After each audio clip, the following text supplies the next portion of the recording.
আমার প্রিয় ভাই বোনদের স্বীকৃতি অর্পিত ক্লাসেসে স্বাগত। চ্যানেলটিতে নতুন হলে চ্যানেলটিকে অবশ্যই সাবস্ক্রাইব করে আমাদের পাশে থেকো।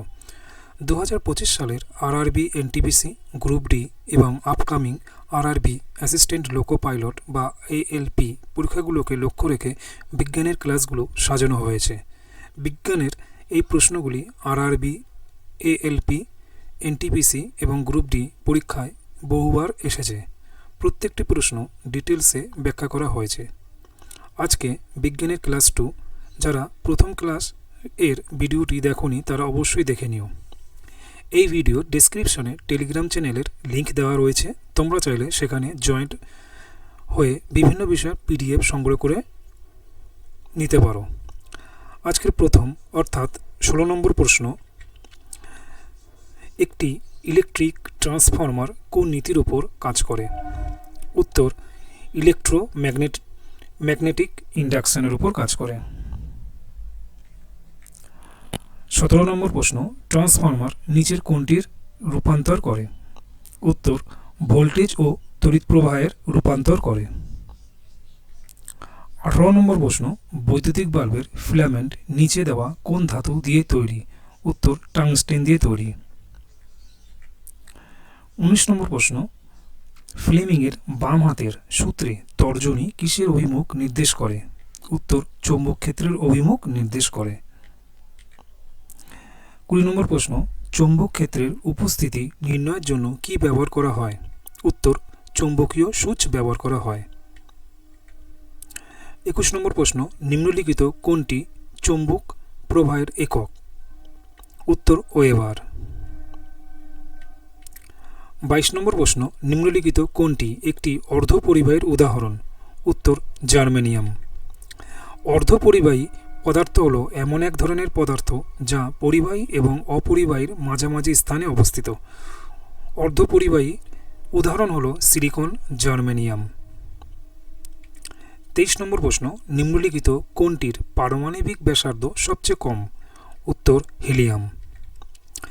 পর্যায় সারণীতে বাম থেকে ডান দিকে গেলে পারমাণবিক ব্যাসার্ধ কমতে থাকে, আবার পর্যায় সারণীতে ওপর থেকে নিচে গেলে পারমাণবিক ব্যাসার্ধ বৃদ্ধি পায়।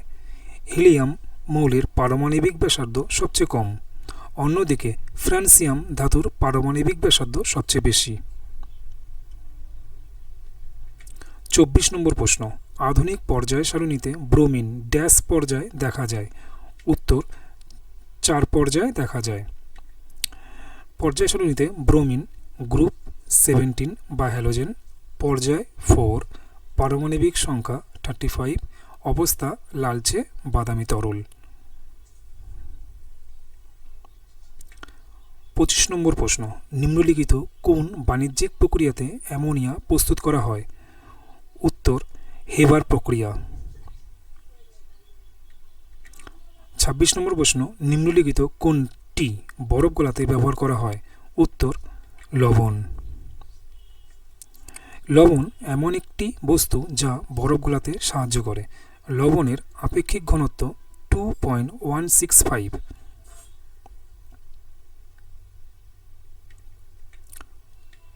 27 নম্বর প্রশ্ন, টেবিলে রাখা দানাযুক্ত চিনি সাধারণত কী নামে পরিচিত? উত্তর, সুক্রোজ নামে পরিচিত। সাদা চিনি, যা টেবিল চিনি, দানাযুক্ত চিনি নামে পরিচিত। এটি সাধারণত একটি পরিশোধিত প্রক্রিয়ার মাধ্যমে প্রক্রিয়াজাত বিট বা আখ থেকে প্রাপ্ত চিনি।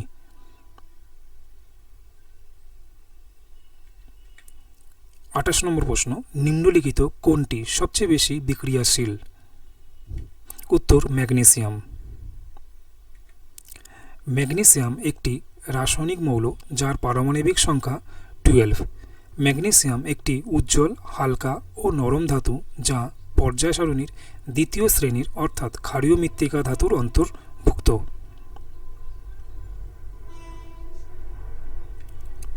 29 নম্বর প্রশ্ন, ম্যাগনেসিয়াম ফিতা পোড়ানো হলে কোন রঙের অতি উজ্জ্বল শিখা উৎপন্ন হয়? উত্তর, সাদা রঙের উজ্জ্বল শিখা উৎপন্ন হয়। ম্যাগনেসিয়াম ফিতা সাদা শিখার সাথে পুড়তে থাকে। ম্যাগনেসিয়াম ফিতা পোড়ানোর সময় অতি উজ্জ্বল সাদা শিখা উৎপন্ন হয় এবং এটি সাদা ছাইয়ে পরিণত হয়। এই চূর্ণ হল ম্যাগনেসিয়াম অক্সাইড।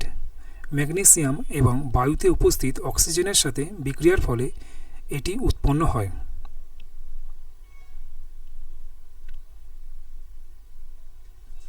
30 নম্বর প্রশ্ন, যখন সীসা ধাতু কপার ক্লোরাইডের দ্রবণের সাথে বিক্রিয়া করে তখন কি হয়?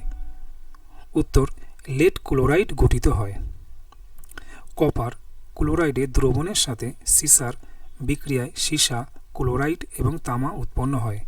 যেহেতু সীসার বিক্রিয় ক্ষমতা তামার চেয়ে বেশি, তাই সীসা কপার ক্লোরাইড দ্রবণ থেকে তামাকে আলাদা করে দেয়।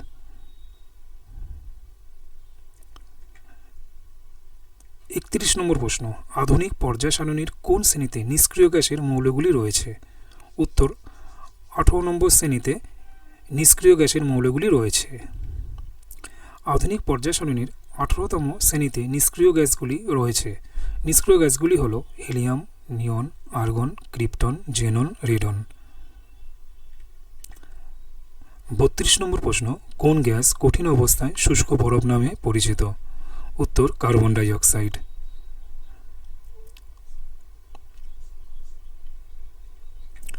33 নম্বর প্রশ্ন, নিম্নলিখিত কোন যৌগটি তড়িৎ পরিবহন করতে পারে? উত্তর, সোডিয়াম ক্লোরাইড। সোডিয়াম ক্লোরাইড একটি আয়নিক যৌগ এবং একটি শক্তিশালী তড়িৎ বিশ্লেষ্য। গলিত অবস্থায় সোডিয়াম এবং ক্লোরিন এর মুক্ত আয়নে বিচ্ছিন্ন থাকে। যেহেতু মুক্ত আয়ন আধান বহন করে এবং অবাধে চলাচল করে, তারা বিদ্যুৎ বহন করতে পারে। এই মুক্ত আয়ন দ্রবণে বিদ্যুৎ প্রবাহের জন্য দায়ী।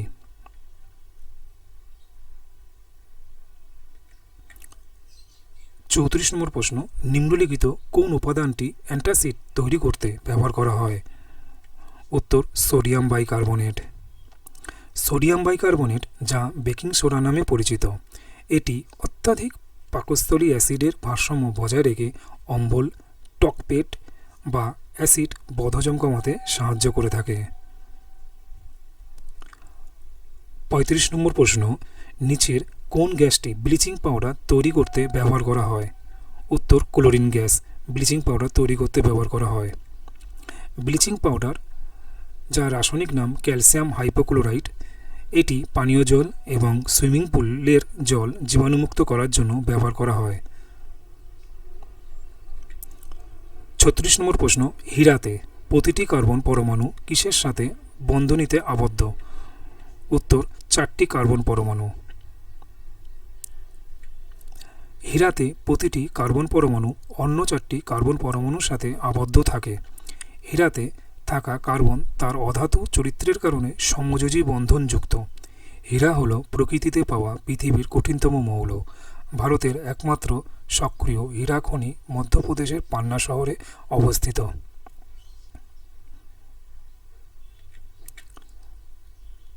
37 নম্বর প্রশ্ন, নিচের কোন ধাতুটি ঠান্ডা বা গরম জলের সঙ্গে কোনো রকম বিক্রিয়া করে না? উত্তর, অ্যালুমিনিয়াম।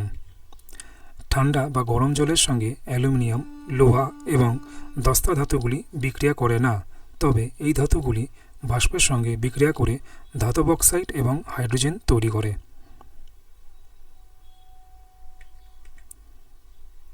38 নম্বর প্রশ্ন, ইথানলে হাইড্রোজেন পরমাণু কয়টি থাকে?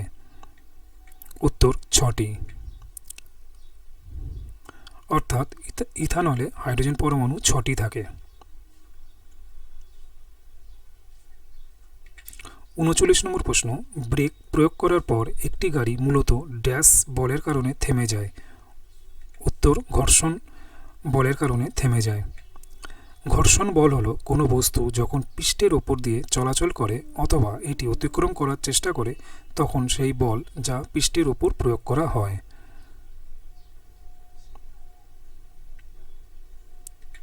40 নম্বর প্রশ্ন, যান্ত্রিক শক্তিকে বৈদ্যুতিক শক্তিতে রূপান্তর করার জন্য ব্যবহৃত বৈদ্যুতিক যন্ত্রকে বলা হয় ড্যাশ?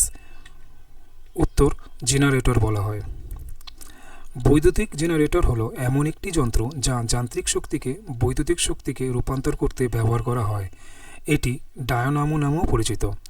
ডায়নামো আবিষ্কার করেন মাইকেল ফ্যারাডে। এখানে বেশ কিছু ইকুইপমেন্ট এবং সেগুলি কোন এনার্জি থেকে কোন এনার্জিতে কনভার্সন হচ্ছে সেগুলি দেওয়া হলো।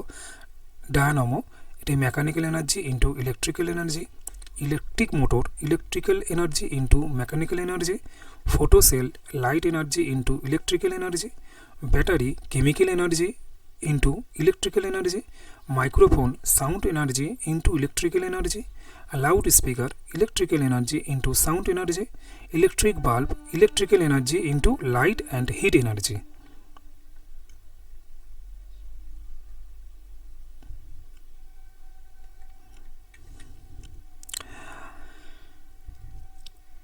ভিডিওটি ভালো লাগলে লাইক, শেয়ার, কমেন্ট সঙ্গে সাবস্ক্রাইব করার অনুরোধ রইল। আর তার সাথে পাশে থাকা বেল আইকনটি অবশ্যই প্রেস করে দেবে, যাতে আমাদের আপলোড করা প্রত্যেকটি ভিডিওর নোটিফিকেশন তোমাদের কাছে সরাসরি পৌঁছে যায়। ভিডিওটি সম্পূর্ণ দেখার জন্য তোমাদের জানাই অসংখ্য ধন্যবাদ।